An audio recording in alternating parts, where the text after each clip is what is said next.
Pose four A moment. കാഴ്ച ഒരനുഗ്രഹമാണെന്ന് മനസ്സിലാക്കാൻ എല്ലാം ഞാൻ കാണുന്നു.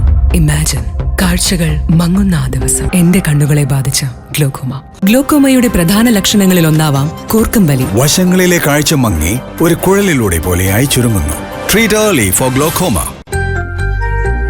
വികസന പ്രക്രിയകൾ തകൃതിയായി നടക്കുമ്പോൾ കുടിവെള്ളം കിട്ടാക്കനിയാകുന്നു. പീച്ചി വാഴാനി ടൂറിസം കോറിഡോർ വർക്കിന്റെ ഭാഗമായി ജലനിധി, വാട്ടർ അതോറിറ്റി തുടങ്ങിയ ജലവിതരണ പൈപ്പുകൾ തകർന്നതാണ് കുടിവെള്ളം മുട്ടിപ്പോകാൻ ഇടയായത്. തെക്കുംകര ഗ്രാമപഞ്ചായത്തിലെ ഊരോക്കാട് മുതൽ കുണ്ടുകാട് വരെയുള്ള റോഡിന്റെ ആധുനിക നിർമ്മാണ ഘട്ടത്തിലാണ് കുടിവെള്ള പൈപ്പുകൾ തകർന്ന് ദാഹശമനത്തിനും മറ്റും ഇവിടുത്തുകാർ മറ്റിടങ്ങളിലേക്ക് ആശ്രയിക്കുന്നത്. ഇതര സംസ്ഥാന തൊഴിലാളികളാണ് ഭൂരിഭാഗവും നിർമ്മാണ മേഖലയിലുള്ളത്. അവർക്ക് എന്തെങ്കിലും താളപ്പിഴകൾ സംഭവിച്ചാൽ അത് പരിശോധിച്ച് മാർഗനിർദ്ദേശങ്ങൾ നൽകാൻ ഉത്തരവാദിത്തപ്പെട്ടവരുടെ അഭാവവും പ്രശ്നം സങ്കീർണമാക്കുന്നു. വൈദ്യുതി വകുപ്പിന്റെ പോസ്റ്റ് മാറ്റിയിട്ട് വേണം ജലവിതരണ പൈപ്പുകൾ സ്ഥാപിക്കണമെന്നിരിക്കെ ആ മാനദണ്ഡങ്ങളൊന്നും അവലംബിച്ചിട്ടില്ലെന്ന് panchayat standing committee chairman PR Radhakrishnan പറയുന്നു. വികസനം നാടിന്റെ അഭിവൃദ്ധിക്ക് അനിവാര്യമാണെങ്കിലും ജലവിതരണം പോലുള്ള സംവിധാനങ്ങളെ പാടെ വിസ്മരിക്കുന്നത് അലോസരമാവുകയാണ് പ്രദേശവാസികൾക്ക്. കൂടാതെ പൊടിപടലങ്ങൾ അന്തരീക്ഷത്തിൽ നിറഞ്ഞ് ശ്വാസതടസ്സം വരെ നേരിടുന്നതോടൊപ്പം വീടിന്റെ മുൻഭാഗത്ത് മണ്ണ് കുമിഞ്ഞുകൂടി പുറത്തേക്കിറങ്ങാൻ ഗോവണി വെക്കേണ്ട സ്ഥിതിവിശേഷമാണെന്ന് രാധാരാമകൃഷ്ണനും നിസ്സഹായാവസ്ഥയോടെ പറയുന്നു.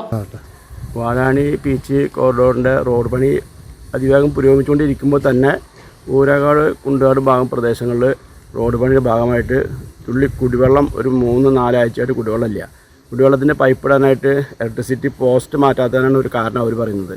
പോസ്റ്റ് മാറ്റാൻ വിളിക്കുമ്പോൾ അവർ പറയും, നമ്മൾ മുമ്പ് ബ്രാഞ്ചിൽ അന്വേഷിക്കുമ്പോൾ പറയും അത് ഞങ്ങളല്ല, ഇതിൻ്റെ കോൺട്രാക്ട് എടുത്തത് തിരുവനന്തപുരത്താണ് അവർ പറഞ്ഞത് പറയും. ആ നിലയ്ക്ക് ഒരു 3 ആഴ്ചയായിപ്പോൾ ഒരു തുള്ളി വെള്ളമില്ലാതെ കുറേ വെള്ളമൊക്കെയും ഇവിടെ നാട്ടുകാർ മെമ്പർക്കായിട്ട് ഞാനൊക്കെ ആയിട്ട് അടിച്ചു കൊടുത്തു. ഇവിടെ ഇതൊന്നും സ്ഥിരമായി അടിച്ചു കൊടുക്കാൻ പറ്റാത്ത കാരണം ജനങ്ങൾ കുറേ ആൾക്കാർ അമ്പലപ്പാടും ഭാഗത്ത് താമസം മാറ്റിയിരിക്കുകയാണ്. വെള്ളമില്ലാത്ത കാരണം കുടുംബക്കാർ വെട്ടിപ്പോയിരിക്കുകയാണ് ഈ സ്ഥിതി. പിന്നെ ഈ റോഡ് പണിൻ്റെ ഭാഗമായിട്ട് എന്നും പൈപ്പ് പൊട്ടി വാട്ടർ അതോറിറ്റി വിളിച്ചാൽ അവർ പറയും ബൈജുവിനെ ഏൽപ്പിച്ചിട്ടുണ്ട്, ബൈജുവിനെ കോൺടാക്ട് ഏൽപ്പിച്ചിട്ടുണ്ട് പറയും. ബൈജു വിളിച്ചാൽ ബൈജു പറയും ഞാൻ ചെയ്യില്ല അതേട്ടാ, എനിക്ക് പൈസ കിട്ടുന്നില്ല എന്നുള്ള പരാതിയാണ് അവൻ്റെ ഭാഗത്ത്. പിന്നെ റോഡിൻ്റെ ഭാഗമായിട്ട് ഒരു വീട്ടിലേക്ക് കയറാൻ പറ്റാത്ത അവസ്ഥയാണ്. ഇത് റോഡ് പണി നടക്കണം. ഏറ്റവും അധികം വേണ്ടത് വെള്ളമാണ്. ഏറ്റവും മുന്നോട്ട് വെള്ളം കഴിഞ്ഞാൽ റോഡിൻ്റെ ആവശ്യമുള്ളത്. ആ റോഡ് പണി നല്ല നിലയ്ക്ക് നടക്കുന്നതൊക്കെ ചില ഭാഗങ്ങളിൽ അത് പൊളിച്ചിട്ടിട്ട് കാലതാമസം വരുത്തുകയാണ്. വാർഡ് അംഗം കയ്യിൽ നിന്നും പണം മുടക്കി ഒരു പരിധിവരെ കുടിവെള്ളം ലഭ്യമാക്കുമെങ്കിലും ശാശ്വതമായ പരിഹാരത്തിന് അധികൃതർ കനിയണമെന്ന് പരിസരവാസികൾ പറയുന്നു. റോഡ് പണി കാരണം എപ്പോഴും ശല്യം തന്നെയാണ്. ഈ വെള്ളം കിട്ടാൻ ഭയങ്കര ബുദ്ധിമുട്ടാണ് ഞങ്ങൾക്ക്. മെമ്പറോട് പറഞ്ഞ മെമ്പർ എന്താ ചെയ്യുക, പറയാന്ന് പറയാം, അങ്ങോട്ടല്ലാതെ കൂട്ടി എന്താ പറ്റുമോ, എന്തെങ്കിലും വേഗം പരിഹാരം ഉണ്ടാക്കി തരണം. ഇതന്നെ വെള്ളമുള്ളൂ ഞങ്ങൾക്ക്. ഈ റോഡ് പണി പണിയെ പിന്നെ തുടങ്ങി കിട്ടിയിട്ടില്ല. പല അതിലൊക്കെ ഒരു ദിവസം 2 ദിവസമൊക്കെ കിട്ടിയിട്ടില്ല. VCB news Thekkumkara.